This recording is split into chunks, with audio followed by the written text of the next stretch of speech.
Hello and welcome two bit inning. साथ में मिलकर शुरू करते हैं जिंदगी की दूसरी इनिंग।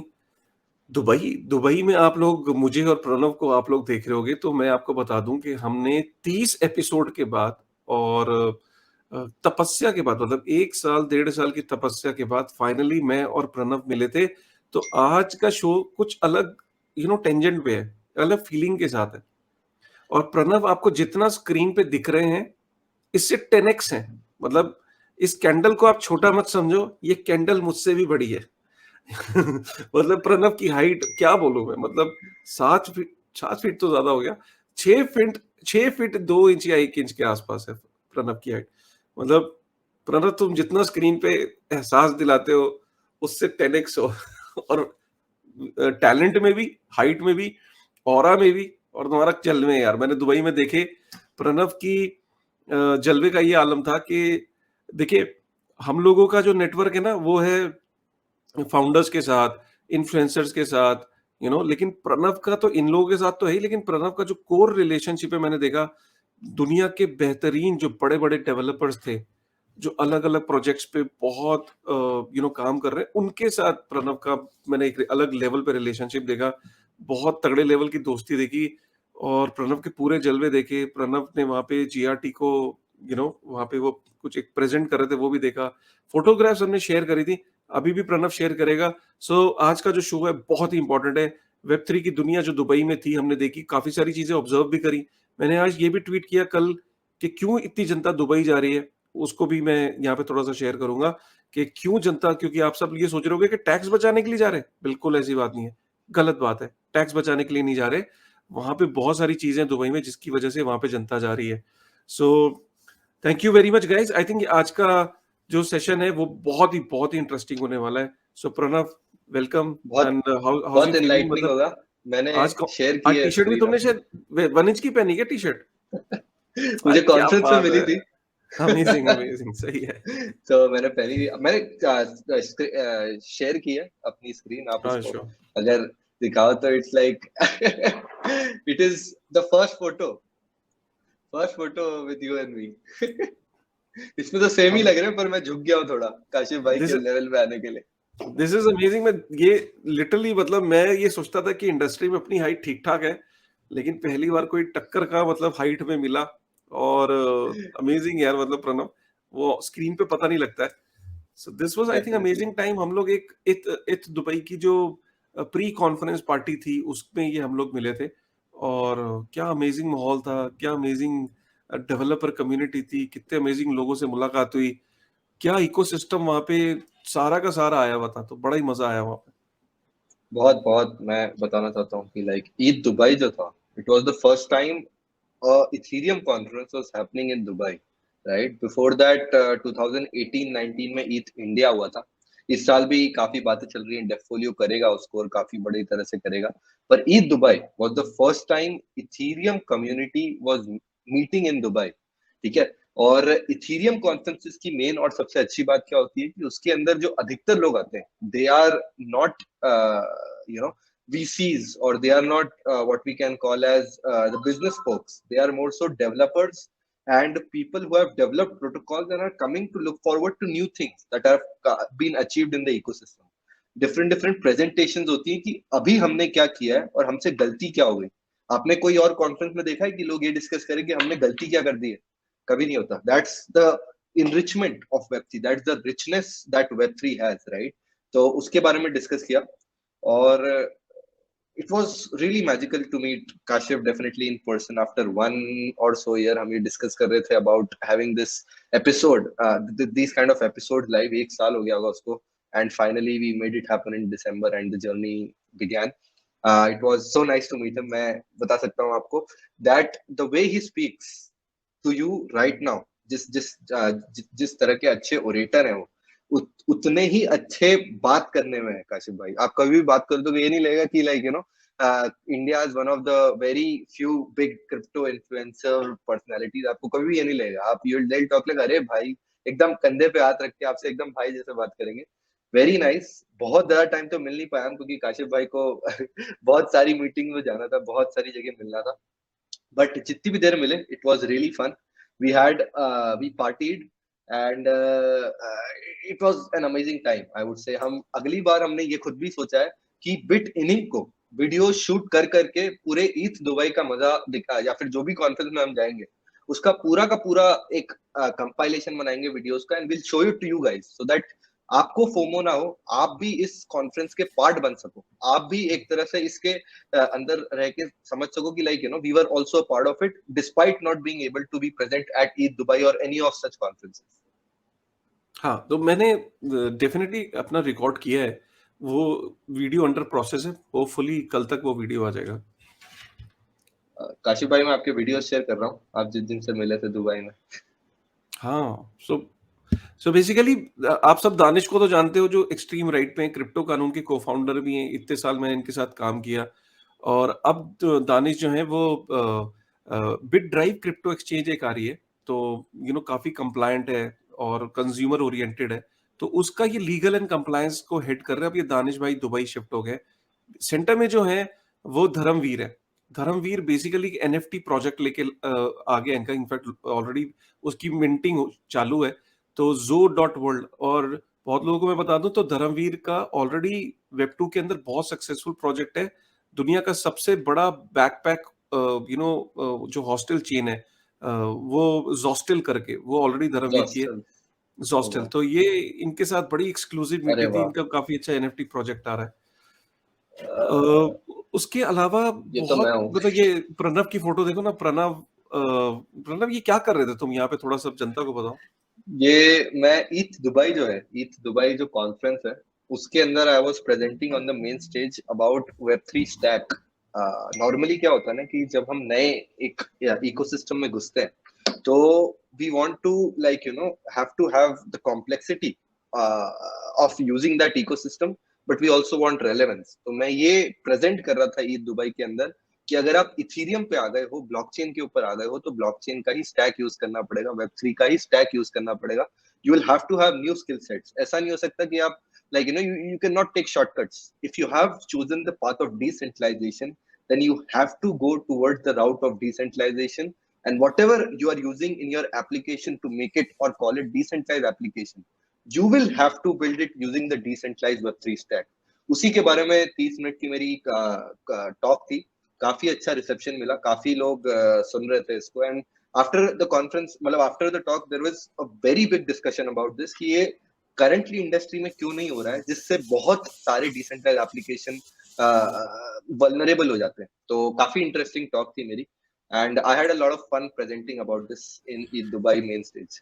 यार हम लोग कितने ब्लेस्ड हैं, मैं ऑडियंस को यही बताना चाहता हूँ कि हमारे साथ एक्चुअली शो की रेलेवेंस और ज्यादा बढ़ जाती है कि हमारे साथ एक ऐसे शख्स हैं जैसे प्रणव, जिसको टेक्निकली हर चीज की इन डेप्थ नॉलेज है, और डेवलपर कम्युनिटी के साथ उठना बैठना, उनसे इंटरेक्शन, तो एक ना बेस पता है कि टेक फ्रंट पे क्या क्या चीजें हो रही हैं और क्या वल्नरेबिलिटी और क्या चीजें अच्छी हो रही हैं और क्या चीजें अभी भी वल्नरेबल है। और इधर मेरा जो है वो पर्सपेक्टिव क्रिप्टो का ओवरऑल एक मैक्रो पर्सपेक्टिव है, तो ये दोनों चीजें मिलके जब ये शो के रूप में आती हैं, तो कई बार तो मैं ये सोचता हूँ कि जैसे ऊपर वाले को हम दोनों को मिलाना था, आप अगर ढूंढने चलोगे तो शायद ऐसे चीजें नहीं मिल पाएंगे, ऐसे पार्टनर्स नहीं मिल पाएंगे कि जिनके अगर मैं अभी सोचूं, प्लान करूं, या कोई और प्लान करे कि वेब3 की दुनिया जैसा एक और शो में डिजाइन करूं, नहीं हो पाएगा। मैं आपको सच बता रहा हूँ, ये कुछ चीजें ना बाय चांस हो जाती है, और ये नेचर नेचर है ना, वो मिला देता है लोगों को, जो सिमिलर सोच के लोग होते हैं। ये एल्जा बूम का आपने नाम सुना होगा। एल्जा बूम, एल्जा जो बहुत बड़ा इन्फ्लुएंसर है, अगर आप देखो तो 5,34,000 फॉलोअर है, आप सोचो। तो आप ये सोचो कि एल्जा ने हम लोगों को वहां पे कॉन्फ्रेंस में देखा, तो मैं और दानिश को अलग अलग वो ढूंढा, और एल्जा ने पूरी कॉन्फ्रेंस में अपना चेहरा सिर्फ हमारे साथ डाला है। ये बहुत बड़ी बात थी, मतलब एल्जा ने 5 लाख फॉलोअर तक अपना चेहरा रिवील नहीं किया था, और अगर उसने जब पहली बार, जब से वो क्रिप्टो में आया है, उसने चेहरा अपना रिवील किया, और किया भी किसके साथ, मतलब आशिफ भाई ये के तो मतलब आप जो सोचो कि उसने किसको चूज किया, मतलब एल्जा के साथ दुनिया फोटो खिंचाना चाहती है, उसको मिलना चाहती है, और उसने हम दोनों को चूज किया, मुझे और दानिश को। ये अपने लिए अपने आप में बहुत बड़ा ऑनर है। उसने खुद ट्वीट किया, मैंने ट्वीट नहीं किया, क्योंकि मुझे लग रहा था कि शायद एल्जा चाहेगा कि ट्विटर पे कोई ना डाले कि एल्जा कैसा दिखता है, लेकिन जब उसने खुद ट्वीट किया तो ये तो अपने आप में फिनोमिनल था। ये यहाँ इसके पे अलावा ये फिर से देखो, मैंने ये एक वर्कशॉप ली थी कोड की। कोडिंग इट की वाज वर्कशॉप फुल हो रही है। And we were discussing about subgraphs. ये भी काफी भरी हुई थी और 15 मिनट की वर्कशॉप थी, मैंने 45 मिनट तक बताते रहा मैं, and it was like really good discussion. काफी मैं बताऊंगा कि अच्छा कल्चर बना हुआ था। काशिफ एंड अजीत। ये आप देखो बिटनिंग को किस लेवल पे आप ऑनर मिल रहा है। आप मेरे साथ में लेफ्ट साइड में अगर देखोगे तो डेनियल है, जो कि बिट ड्राइव के फाउंडर है, बिट ड्राइव क्रिप्टो एक्सचेंज के। और मेरे राइट साइड पे अगर आप देखोगे तो अजीत खुराना है, और उनके साथ में जो है वो दानिश, जो बिट ड्राइव क्रिप्टो एक्सचेंज के लीगल और कंप्लायंस हेड है। और बिटनिंग का केक काटा गया, बिटनिंग का वेलकम हुआ। आप ये देखो बिटनिंग का जो केक रखा है लोगों के साथ, वहां पे प्रॉपर तरीके से वेलकम हुआ, पूरी बिट ड्राइव की टीम आई, उन्होंने केक कटिंग हुई। जो डेनियल है वो बहुत, इसके वेब 2 के अंदर इतने प्रोजेक्ट्स हैं। डेनियल ने वेब 2 से अब वेब 3 के अंदर जब उसने क्रिप्टो में जब एंटर किया तो डेक्स के साथ, और crypto exchange, centralise crypto exchange DEX, दोनों चीजें आ रही है, और एनएफटी भी आ रही है डेनियल की। सो बहुत बड़े बड़े प्लान्स हैं, बहुत कुछ हो रहा है। और बिट इनिंग को उस लेवल पे जो इज्जत मिलना, वो अमेजिंग था एक्सपीरियंस। ये केक बिटनिंग का ही है। हाँ, बिटनिंग का केक है। वाह। उसके अलावा निमेश नहीं मैं, एंड अब वहां कविता। पे पूरी जनता आई हुई थी। कविता का एक शो आता है, कविता कंसेंसस में थी। और कविता का अपना फंड है, मतलब आप सोचो क्रिप्टो स्टार्टअप्स में इन्वेस्ट करती है। और कविता से मुलाकात हुई। कविता पहले कंसेंसस में थी, और अब इसका अपना डेल्टा बीसी फंड है। बहुत बड़ी बड़ी कंपनीज में ये इन्वेस्ट करती है, कविता का जो फंड है, और साथ में नमिश है। तो we had a good conversation over a cup of coffee. और इसके अमेजिंग अलावा टाइम था। मेरा एक और अच्छा अच्छा फोटो है जो मैं दिखाता हूँ हाँ आपको। हाँ, दिस इज मी, क्या बात है। Austin Griffith, Nader David. ये he is the devrel, the only developer relations at Ethereum. मतलब अकेला।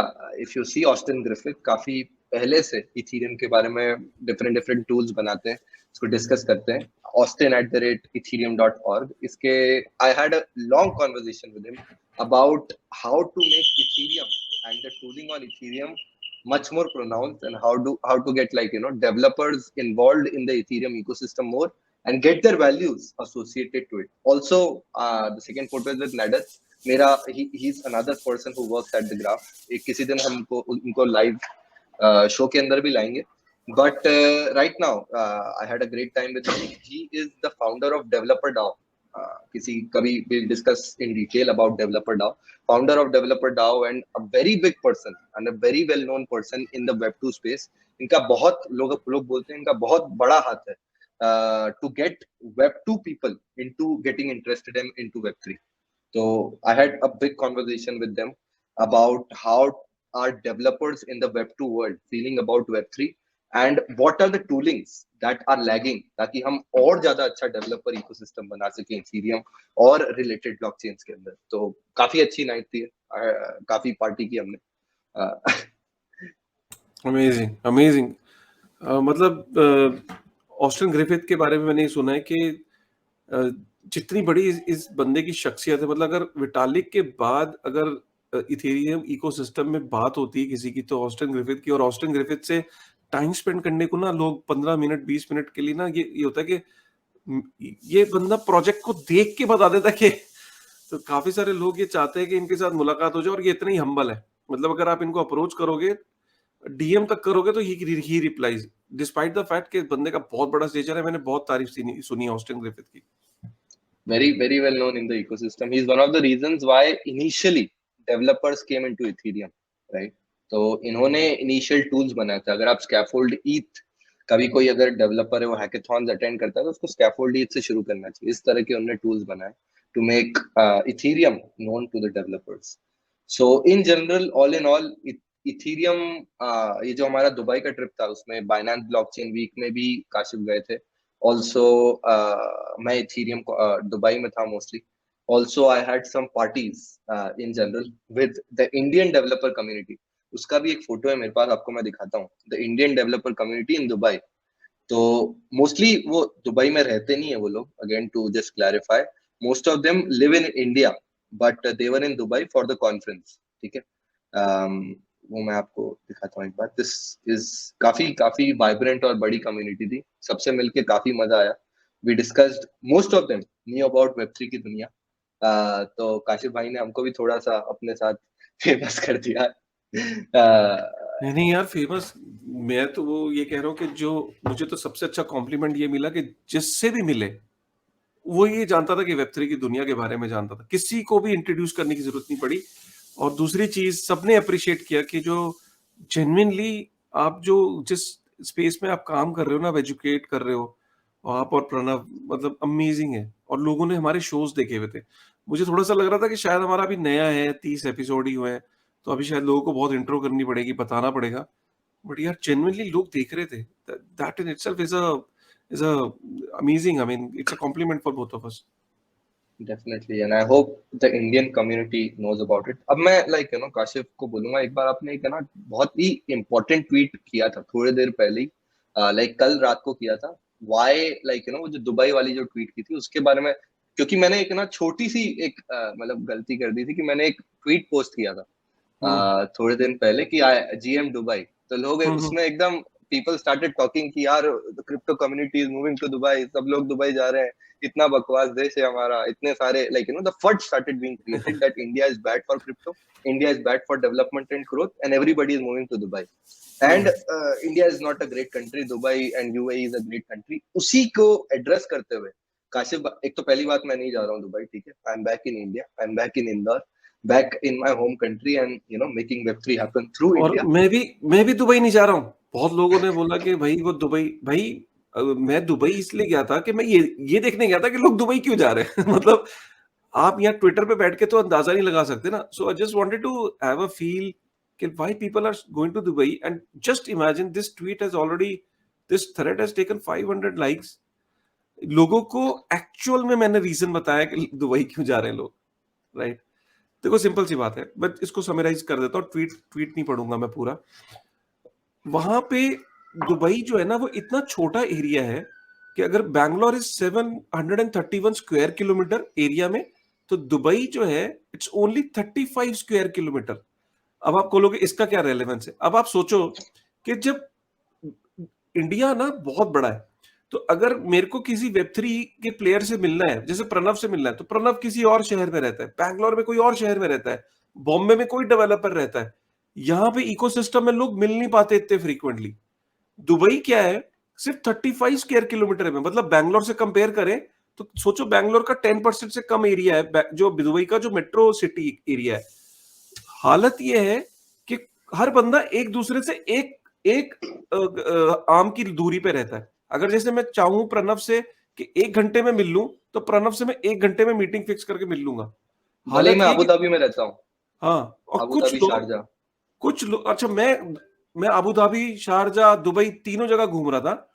और कुछ लोग तो ऐसे हैं कि एक ही अपार्टमेंट के ऊपर 4th फ्लोर पे रहता है एक फाउंडर, 7th फ्लोर पे रहता है एक फाउंडर, 3rd फ्लोर पे रहता है एक founder.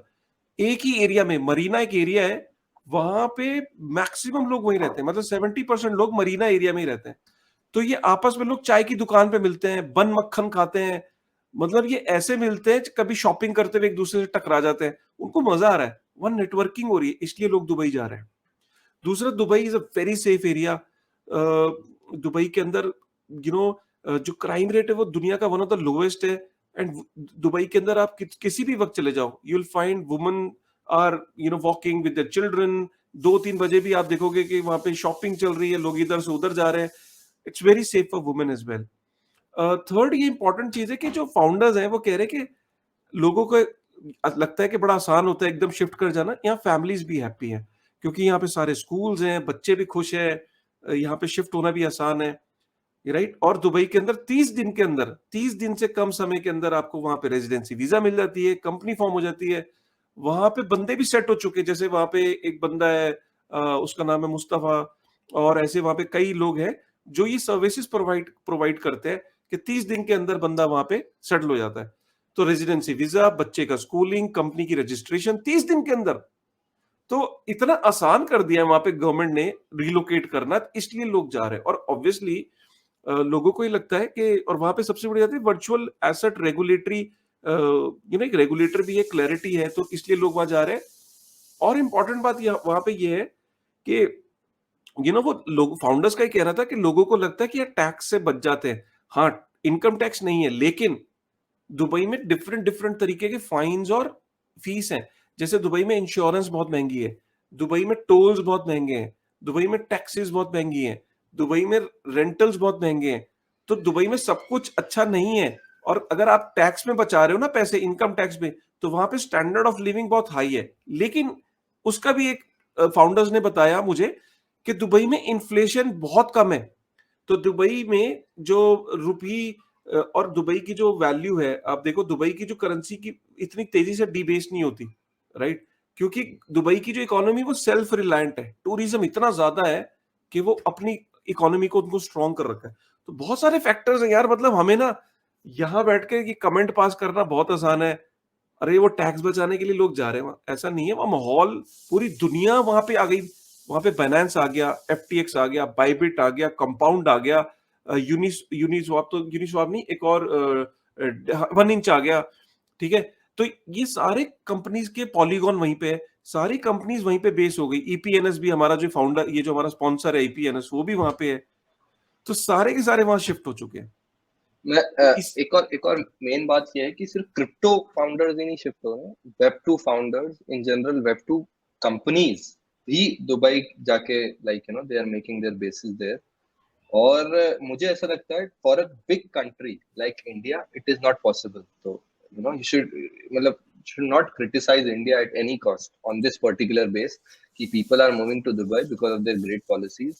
People are moving to Dubai because Dubai is a very small place which has मतलब उनके हाँ, पास खुद के लोग कम है to make and that's why people from outside are coming and living there. So it's not like कि Indian policies खराब है। यूएस के अंदर आप जाओगे तो बहुत सारे यूएस के लोग लाइक कंपाउंड जो है, वन इंच सब, दीज आर अमेरिकन कंपनीज, उनके भी जो बेसिस हैं उनने यूएस में नहीं बनाए, they have made them in India, they have made them in Dubai instead. मैं यहाँ पे एक और चीज ऐड करना चाहूंगा, बहुत अच्छी बात बोली तुमने प्रणव। देखो, जिसका इंडियन क्लाइंट बेस है या इंडियन कस्टमर बेस है, वो कंपनी दुबई क्यों जाएगी? सिंपल है। वेब 3 के अंदर क्या हो रहा है, क्यों जा रही है दुबई में? क्योंकि जो कस्टमर बेस है वेब 3 प्रोजेक्ट्स का, वो एक कंट्री स्पेसिफिक नहीं होता है। तो उनको इससे फर्क नहीं पड़ता कि वो कहां से ऑपरेट कर रहे हैं। तो वो दुबई से भी कर सकते हैं, वो सिंगापुर से भी कर सकते हैं, वो कल को थाईलैंड से भी कर सकते हैं, वो मलेशिया से भी कर सकते हैं। अभी जब वो फाउंडर्स सारी चीजों को कंपेयर करते हैं, तो उनको ये लगता है कि यार फैमिली भी खुश रहनी चाहिए ना, और उनको लगे कि यार वो इंडिया में ही रह रहे हैं। तो इंडियन इंडियन जो है वो इसलिए जा रहे हैं। और जो बाहर के लोग हैं, चाहे जैसे यूरोप के काफी सारी कंपनीज दुबई आ रही है, वो टैक्स की वजह से आ रही है और चीजों कंप्लायंस की वजह से आ रही है कि वहाँ इजी है, वहाँ रेगुलेटर है, क्लैरिटी है। सो ये इसलिए दुबई एक हब बनता जा रहा है, ये है रीजन। बिल्कुल, and I'm really happy that we cleared it out, right? India भी बहुत अच्छा कर रही है in general in this space. We are progressively looking forward to having a good tax regulation. Kashif भाई ने एक पार्लियामेंटेरियन का स्पीच भी शेयर किया था, प्रियंका चतुर्वेदी जी ने, was very nice speech. I would recommend everybody to see it. What she talked about in general about Web3 and why we need this kind of internet and the technology and have a pro law about this was really awesome. हमारी जो current government है उसने ना ही हाँ बोला है ना ही ना बोला है, and we are really hopeful that given the stance that the government has been taken, it will not say no to this kind of new technology in the future. तो don't for about India and related stuff. Dubai में लोग इसलिए जा रहे हैं because वहाँ पे बहुत सारी चीजें हैं जो कि अभी इंडिया या फिर इंडिया जैसी बड़ी country with a lot of population can not do, including America and related places. ठीक है, so that was important thing to clear. एक और काशिफ ने एक नया अभी सबसे लेटेस्ट खबर शेयर की थी, इसके बारे में Kashif, Indonesia decides to tax capital gains from crypto at 0.1%. ये तो है ही 0.1%, और ऊपर से वैट भी इतना ही है। मतलब जो वैल्यू, जैसे सपोज यहाँ जीएसटी लगता है, तो वहां पे जो वैट है वो भी it is going to be only 0.1%। तो इसका मतलब क्या है? जब उनसे पूछा कि मतलब लगाना जरूरी था जब इतना ही कम लगाना, तो उनका ही कहना है कि भाई अभी लेट दिस इंडस्ट्री, उनको लग रहा है कि पोटेंशियल है इसमें, फ्यूचर में हम ज्यादा अर्न कर पाएंगे, सो अभी let's keep it very minimal. As the industry progresses, as the volume becomes bigger in size, we'll tax more. To begin with, it is 0.1%. So I think this is how, this is the right approach basically. If a country wants, ये अच्छा tweet share कर दिया तुमने. भाई दो option है sir किसी भी देश के पास, एक है कि टैक्स रेट बढ़ा लो और एक है कि टैक्स पेयर्स बढ़ा लो. अब टैक्स पेयर्स मतलब जिन लोगों की इनकम इतनी बढ़ा दो, लोगों को अपॉर्चुनिटी इतनी दो पैसे कमाने की कि लोग पैसे कमाएं और टैक्स पे करें. ज्यादा बेटर अप्रोच ये है कि लोगों को एम्प्लॉयबिलिटी दो, लोगों की इनकम बढ़वाओ, उनको अपॉर्चुनिटी देके, नई इंडस्ट्रीज देके, रादर देन कि मैं टैक्स स्लैब बढ़ाऊं. तो हाँ, शॉर्ट रन में तो मैं हो सकता है टैक्स इकट्ठा कर लूं ज्यादा, लेकिन लॉन्ग रन में वो सस्टेनेबल नहीं होगा. लॉन्ग रन में सस्टेनेबल तभी होगा कि मैं लोगों की एम्प्लॉयबिलिटी बढ़ाऊं और लोग ज्यादा अर्न करें और इनकम टैक्स दें. बिल्कुल. उसी को लेके एक नया, if you know this guy, he is one of the member of parliament in Canada and he is also a contender to be the prime minister of Canada. उन्होंने एक नया कैंपेन चलाया है. इसका मतलब है वी वांट टू प्रमोट, ये थोड़ा अलग लैंग्वेज में लिखा हुआ है, पर उसका मतलब ये है that we all stand for blockchain and we want to promote blockchain. ये एक कैंपेन चलाया Canadian to be prime minister ने. सोचिए what is the impact that Web3 is having in political scenarios as well. मैं आपको एक बार remind करा देता हूँ. Andrew Yang, one of the contenders to be the president of US, he is making Lobby 3, which is a DAO, okay, which is gonna be a DAO to rally about Web3 in the Washington Hills. He's a pro crypto person, pro Web3 person. Okay, first example. Second example, Dubai and the whole regulatory framework, which makes them pro crypto and want more and more crypto companies to be here.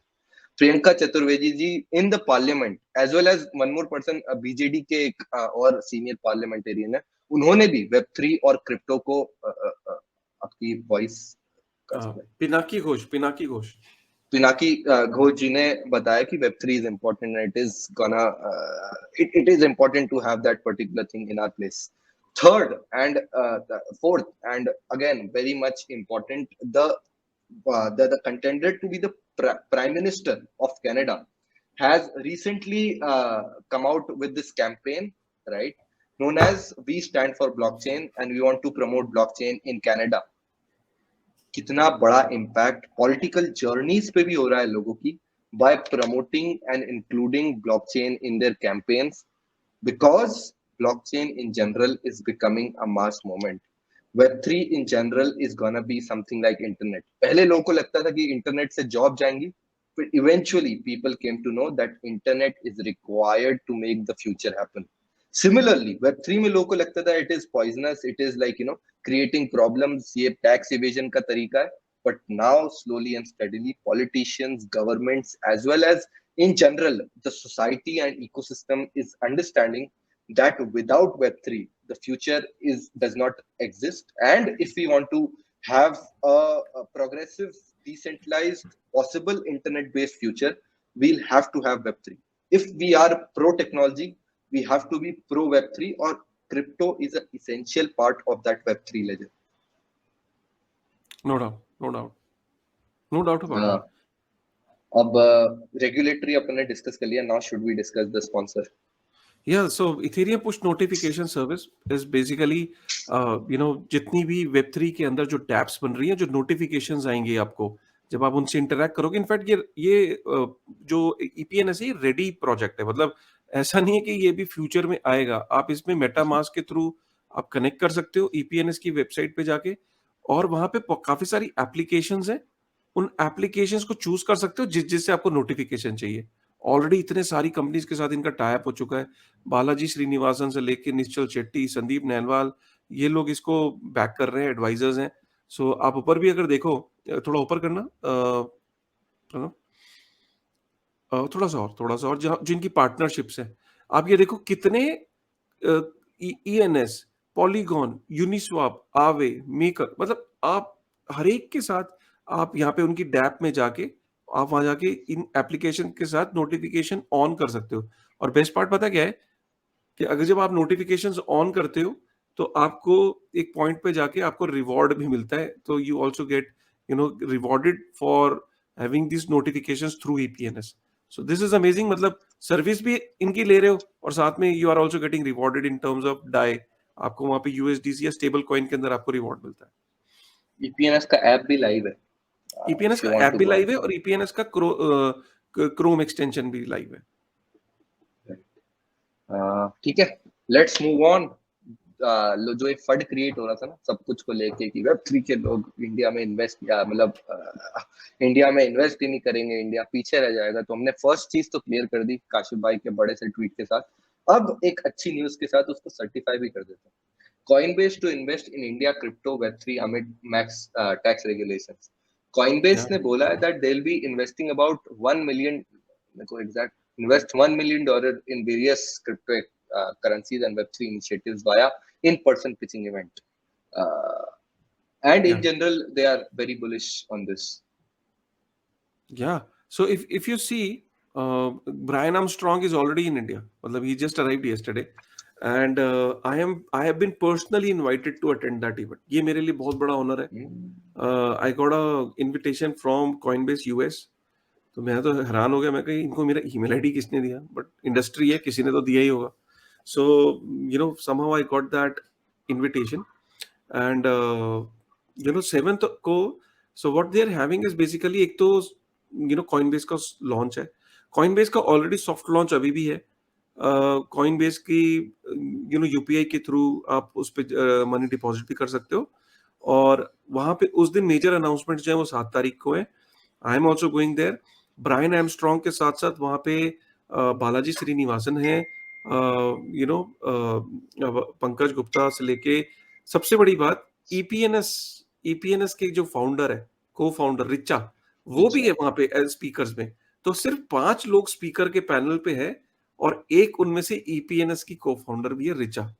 सो ये अपने आप में बहुत important. और सोचो कि this is like phenomenal. और यहाँ पे कॉइनबेस आके ऑलरेडी $150 मिलियन भी इन्वेस्ट कर रहा है.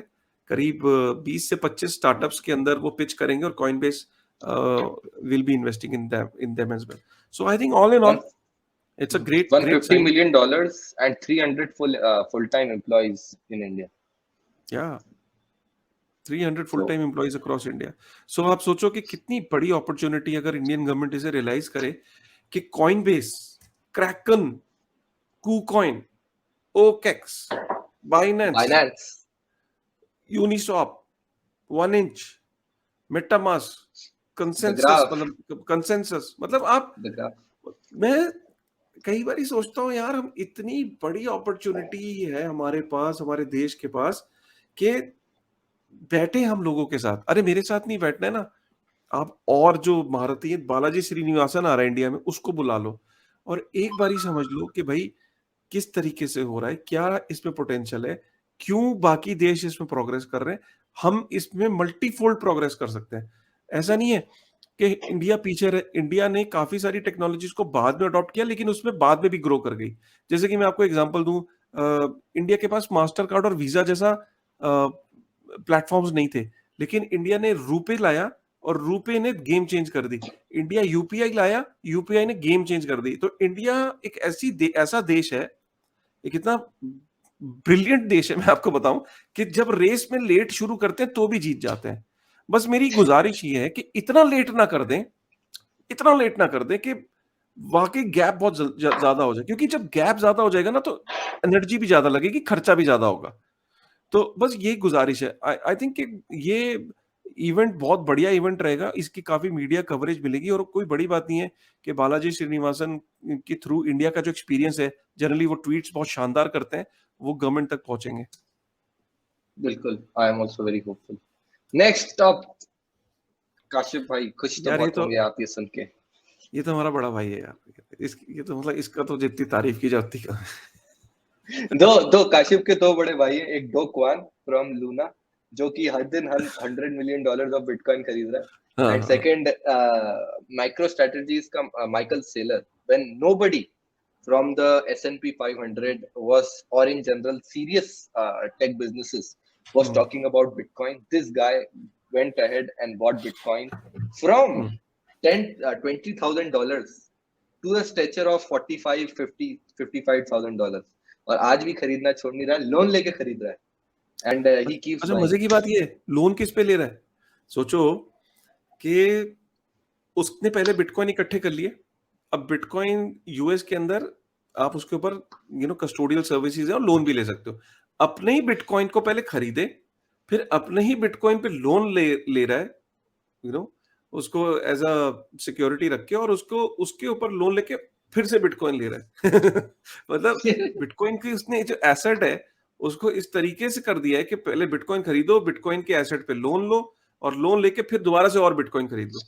ये देखो, मैं आपको एक सिंपल सी बात बताऊं, माइक्रो स्ट्रेटेजी की सिंपल सा एक फॉर्मूला है, वो कहता है अल्टीमेटली हम क्या कर रहे हैं, अगर हम धंधा कर रहे हैं, एक धंधे के अंदर मैंने शेयर होल्डर्स को जो बेस्ट ऑफ कंपनीज है, बेस्ट कंपनीज, वो बेस्ट कंपनीज मानी जाती हैं जो 15% 20% रिटर्न देते हैं अपने शेयर होल्डर को। और वो 15-20% रिटर्न देने वाली कितनी कंपनीज हैं आज देख पूरी दुनिया में? उसने बोला हैंडफुल ऑफ कंपनीज हैं जो 15-20% रिटर्न देती हैं।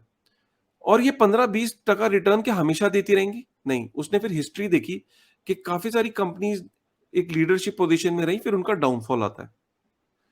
तो अगर एक लॉन्गर फॉर्मेट में माइक्रो स्ट्रेटेजी का कहना है कि अगर हम लंबे समय तक अगर शेयर होल्डर को वैल्यू देना चाहते हैं बिना कुछ किए, बिना कुछ एक्सपेरिमेंट किए, बिना कुछ दिमाग लगाए, तो बिटकॉइन एक अमेजिंग स्ट्रेटेजी है कि जिसके थ्रू हम शेयर होल्डर्स को वैल्यू प्रोवाइड कर सकते हैं। और फैक्ट ये है, जब से माइक्रो स्ट्रेटेजी ने बिटकॉइन बाय करना शुरू किया, उसका जो शेयर प्राइस जो डे 1 पे था और आज जो उसका शेयर प्राइस है, उसमें मैसिव ग्रोथ है।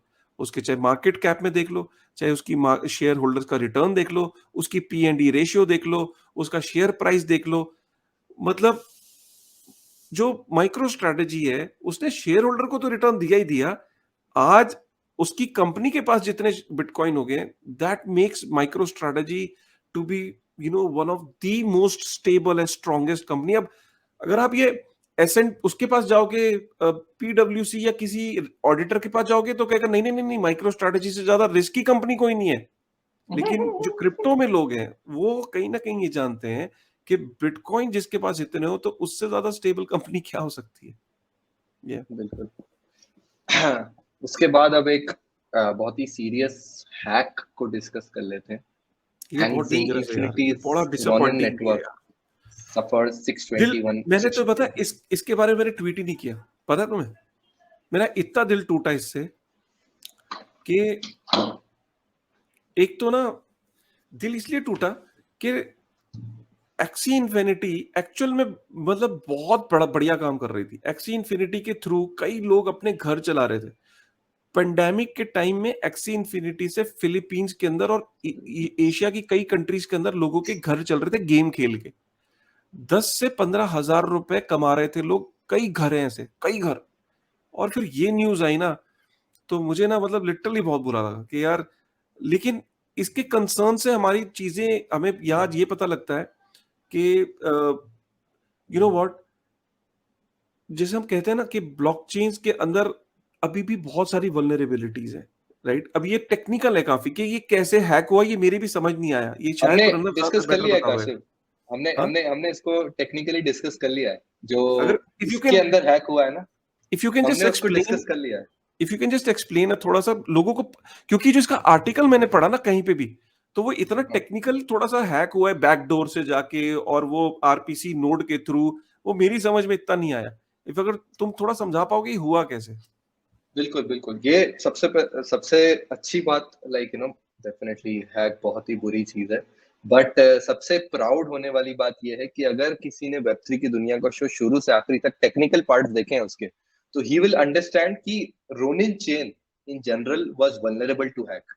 व्हाई? क्योंकि हम अगर आप जाओ 5वें या 6ठे एपिसोड के अंदर, तो we have discussed layer 2s versus side chain. Ronin is a side chain, it does not have the security of Ethereum, but it bridges its asset to Ethereum।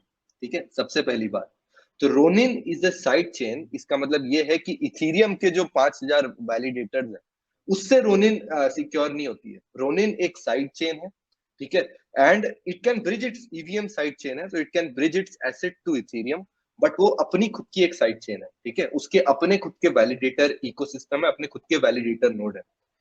इन ये बात अपने को समझ आ गई, ठीक है। तो it is a side chain which does not have the security of Ethereum, which first of all makes it vulnerable to be hacked, and that was the reason और the prime reason why it got hacked. अगर क्योंकि इसके खुद के पास मतलब Ethereum के validators नहीं है, it has a 9 in 5 multisig for bridging its assets from Ronin chain to Ethereum, ठीक है। ब्रिजिंग के थ्रू एसिड्स इधर से उधर ट्रांसफर होते हैं, और इसके जो वैलिडेटर्स हैं वो भी रोनिन के खुद के हैं, एक्सी के खुद के हैं। जनरल जेनरिक 5000 10,000 तो इथेरियम के वैलिडेटर्स होते हैं, फिर बिटकॉइन के जो बड़े बड़े वैलिडेटर्स होते हैं, which are in like you know millions and are quite decentralized, वैसा नहीं होता है।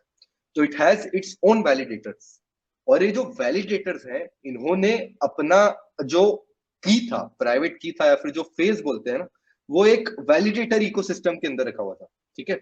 एक वैलिडेटर इकोसिस्टम, या फिर आप बोल सकते हो उन्होंने अगर मैं एक आम भाषा में बताऊं तो they kept it online on a particular server, ठीक है। ऐसा एग्जैक्ट ये नहीं है, एक वैलिडेटर नोड के अंदर उनने उसको रखा था, एंड बट ऐसा भी बोल सकते हो आप in general that they got access to that particular the hacker got access to that particular node which had the phase, and because of that phase he was able to hack the validator ecosystem, and in general the 9 in 5 multi-sig bridge, and eventually hack 625 million worth assets। तीन चीजें मैं summarise कर देता हूं। सबसे पहली side chain है, दूसरी बात इसके खुद के वैलिडेटर्स हैं, तीसरी बात वैलिडेटर्स के अंदर जो फेज वाली जो की थी वो उन्होंने ऑनलाइन रखी हुई थी, जिसके कारण कुल मिला के ये हैक हो गया। यार लेकिन प्रणव, जो तुम बात कह रहे हो, ऐसे तो पॉलीगॉन भी फिर मतलब कैन बी, या और जितनी साइड चेन्स हैं जो लेयर टू सॉल्यूशंस है वो भी फिर वल्नरेबल हो ये सकते हैं। ये देखो जैसे ही वो हैक हुआ है मतलब देखो ये इसके बाद जितने भी लेयर टू सॉल्यूशंस हैं उन पे कहीं ना कहीं स्क्रूटनी पड़ेगी। Side chains, side relatives chain, नहीं, साइड चेन्स हाँ सॉरी, हमने। जो साइड चेन्स हैं उस पे हाँ स्क्रूटनी पड़ेगी। डेफिनेटली, मेरे को लगता है कि वेब3 की दुनिया की जो ऑडियंस है वो काफी नॉलेजेबल हो गई होगी। Now they can understand and start questioning the projects themselves कि यार ये क्या कर रहे हो, why you still a side chain. Binance Smart Chain को जाके बोल सकते हैं why are you still a side chain, why you are a layer 1, why are you not taking security for Ethereum from Ethereum और bitcoin and related stuff. तो मेरे को सबसे पहले तो एक खुशी मिलती है कि हमने इसके हैक होने से पहले हैक के बारे में डिस्कस कर लिया था कि ये तरह की साइड चेन्स वल्नरेबल होती है, right. And secondly Ronin hack हुआ है, and Polygon is also vulnerable to hack. Why? Because by the way, ये मैं पढ़ देता हूं जो इसने बोला है। By the way, Chris Black ने बोला है 0x Polygon is secure by 9 to 5 multisig just like Ronin, and they are, फिर उसने कुछ क्रिटिसाइज किया उसको, एंड इन जनरल उसने यही बताया कि अगर रोनिन हैक हो सकता है तो Polygon can also be hacked. तो उसका जवाब मुदित ने दिया है, ठीक है। Mudit recently joined as the chief security officer of Polygon. मैं उससे मिला था ईद दुबई में भी, और हमने इसको काफी डीप डेप्थ में डिस्कशन भी किया था in general about his role and stuff like that. इसके बारे में एग्जैक्टली डिस्कस नहीं किया था, but he explains it that Polygon keys are secure in a very different way than Ronin, ठीक है। रोनिन का तो मैंने आपको बताया कि कीज एक वैलिडेटर इकोसिस्टम के अंदर रखी हुई थी, and hacker got access to that particular keys, but जो पॉलीगॉन की कीज हैं they are offline in a hard wallet, ठीक है। सबसे पहली बात, like ledger not on a server, cannot connected on the internet. For that reason it is impossible to do a ronin like attack on polygon, ठीक है। क्या उस पे पॉलीगॉन पे अटैक हो सकता है रोनिन के तरीके से? The answer is they are as vulnerable as Ronin is, ठीक है। बट उन्होंने ये वाली बेवकूफी नहीं की कि जो कीज है उनको ऑनलाइन रखें, उनने ऑफलाइन एक हार्ड वॉलेट में रखी है। बट अगर किसी को हार्ड वॉलेट की एक्सेस मिल गई somebody comes to know or gets access to that hard wallet somehow, can he hack Polygon? The answer is yes. हाँ, तो ऐसे तो कुछ भी हैक हो सकता है ना यार, ऐसे तो Layer 2 हैक नहीं हो सकते. Why? नहीं Because they have the security of Ethereum. हाँ साइड चेन्स हैक नहीं हो सकते. हैक हो सकते हैं बिकॉज वो उनकी खुद की सिक्योरिटी है, खुद के वैलिडेटर्स हैं, खुद की सिक्योरिटी, एक मल्टी सिग ब्रिज है जिसके थ्रू वो ऑपरेट करते हैं. So they can be hacked. But तभी तभी ये कह लो कि तभी पॉलीगॉन जो है साइड चेन वर्जन से अपना ट्रांसफर शिफ्ट होके और जो इवॉल्विंग टेक्नोलॉजीज हैं जैसे जीके और उस पे मतलब they are trying to build on side chains. Right, different वो साइड चेन से जो उनकी पॉस्ट साइड चेन है उसको हटके वो जीके वर्ड्स में जाना चाहते हैं. अब जीके वर्ड्स क्या होगा? It will be a layer 2 for ZK rollups like Hermes and different chains that they have, and that will be secured by Ethereum and not any multi-sig or any hardware wallet keys. ठीक है, तो ये एक major breakdown था. आई hope you understood this. काफी important है ये, और ये हमारा एक तरह से रिवीजन है जो हम लेयर 2 की सीरीज कर रहे हैं ना, उसका ही रिवीजन है, उसका प्रैक्टिकल एप्लीकेशन है. राइट यार, राइट, अमेजिंग. अगर किसी ने हमारी सीरीज को शुरू से नहीं देखा तो भैया चाहो, अरे Binance BNB chain to launch. इन्हें भी साइड चेन की जरूरत पड़ गई, ट्रैफिक इतना बढ़ गया क्या? अरे इनके ट्रैफिक है भी. Binance Smart Chain का तो मैं आपको ये बता सकता हूँ that ठीक है, they are also a chain and they are more secure. They are more no sorry. They are more मतलब fast to do transactions on, right? But they are way too And centralized, because of their big block size and small transaction, it is very tough to maintain it. इसलिए बहुत कम validators हैं Binance Smart Chain के अंदर, and that's why they are not able to like cater to all the transaction speed and everything that's happening, and that's why BNB chain launches application specific side chain to reduce network stress. ठीक है, तो application अगर आप gaming बना रहे हो तो आपको एक डिफरेंट साइड चेन मिल जाएगी, अगर आप लर्न टू अर्न बना रहे हो तो आपको एक डिफरेंट साइड चेन मिल जाएगी, and so on and so forth, and that is how they are working through it. Polygon Avail शायद ऑलरेडी ऐसा करता है, मेरे को एग्जैक्टली नाम नहीं पता, पर उनका एक सोल्यूशन है शायद अवेल या फिर कुछ और नाम है उसका, but I think they are also doing something in the Polygon SDK है एक्चुअली में, पर उसका नाम क्या दिया उन्होंने I don't know. Polygon Avail है शायद, which is also working in this particular aspect कि आप अपनी खुद की एक साइड चेन निकाल सकते हो फ्रॉम पॉलीगॉन इकोसिस्टम. ठीक है, तो BNB ने भी वही कॉपी करते हुए they have implemented that. OpenSea Ethereum के बाद सोलाना के ऊपर भी आ गई. नाउ सोलाना NFTs के पॉलीगॉन को तो इन्होंने इंटीग्रेट किया ही था, अब मेरे ख्याल सोलाना को कर रहे हैं. करेक्ट. नाउ मेरे ख्याल से अब सब लोग, everybody in the ecosystem, in the application, in the decentralized application space is moving multi-chain. सब लोग डिफरेंट. अगर आप आवे की स्ट्रेटजी को सुनोगे, कभी आवे को ढंग से हम डिस्कस करेंगे, तो उन्होंने एक पोर्टिस करके एक एप्लीकेशन बनाया जिसके तहत आप कोई भी चेन पे जा सकते हो, आवे को ऊपर रखते हैं. मतलब आवे हार्मनी पे भी है, पॉलीगॉन पे भी है, इथेरियम पे भी है, हर साइड चेन के ऊपर, XDAI के ऊपर भी, हर साइड चेन के ऊपर एग्जिस्टिंग है. आप जहां चाहो वहां से उसके साथ खेल कर सकते हो, लिक्विडिटी का काम कर सकते हो. Everybody in the application space is trying to be multi-chain, and Aave has also shown interest to be going to Solana and related places, and OpenSea already has done their integration with Solana, which is a big thing. अब मेरे ख्याल से जो CryptoPunks Solana version है उसकी value बढ़ गई होगी, जो बोर्ड एप याच क्लब सोलाना वर्जन है उसकी वैल्यू बढ़ गई होगी, और जो इमेच्योर होंगे वो उसको खरीद लेंगे. But in general I would से you should sit back and watch. क्या बात बोली तुमने यार, बहुत. देखो ये तुम्हारी जो ये मैंने भी नहीं सोचा था. तो लोग ये सोचेंगे कि देखो, और ये करते कौन है ये लोग ना, वो ओजीज होते हैं. वो क्या करेंगे कि अब लोगों को लगेगा कि जो सोलाना पे क्रिप्टो पंक है वो ग्रो करेगा. अरे भाई, जो सोलाना पे पंक है और जो सोलाना पे जो बोर्ड है, जो सोलाना पे एप्स हैं, वो एप्स नहीं है. या ये मत सोचो कि वो उसी तरीके के बड़े एप्स हो जाएंगे. जैसे मिक्की माउस जो डिज्नी का है, वो जी टीवी का मिक्की माउस नहीं हो सकता। क्या बात है, क्या मतलब जो जी टीवी का मिक्की माउस है, वो डिज्नी का मिक्की माउस नहीं हो सकता, जबकि दिखने में जी टीवी का मिक्की माउस वैसा ही है। सो अंडरस्टैंड, जी टीवी है और डिज्नी डिज्नी है। डिज्नी अपने आप में एक नेटवर्क है, बहुत बड़ा जायंट है, और उसका एक पोजीशनिंग है एंटरटेनमेंट में डिफरेंट तरीके की, थीम पार्क में। जी टीवी की अपनी पोजीशनिंग है, यू नो। सास बहू वाले प्रोग्राम्स के अंदर सोचो, तुमने वो वाला एक एप खरीद लिया।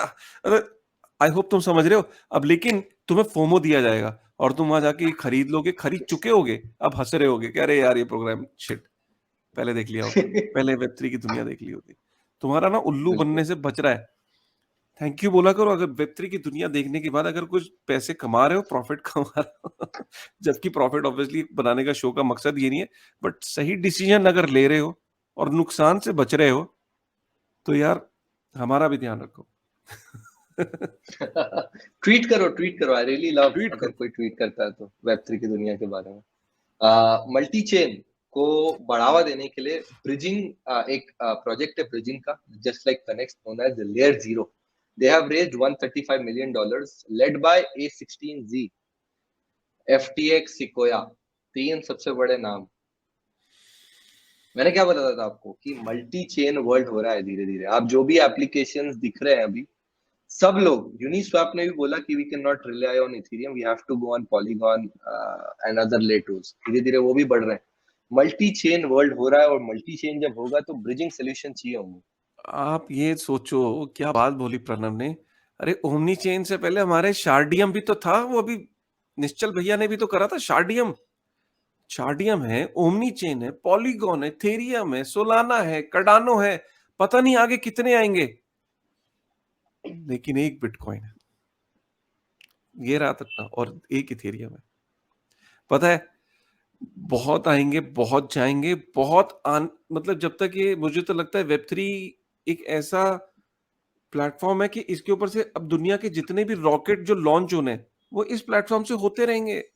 मतलब जैसे इंटरनेट बन गया एक बारी, अब इंटरनेट के ऊपर अलग अलग एरा आ रहे हैं, वेब 1, वेब 2, वेब 3, वेब 4 भी आएगा फ्यूचर में, राइट। लेकिन जो बेस बन गया ना इस वक्त, जो वेब 3, जो बेसिकली डिसेंट्रलाइजेशन जो बेस है, उसके ऊपर बहुत सारे जो मल्टी चेन दुनिया बन रही है। और इनको लेके कौन आ रहा है, हमेशा याद रखना,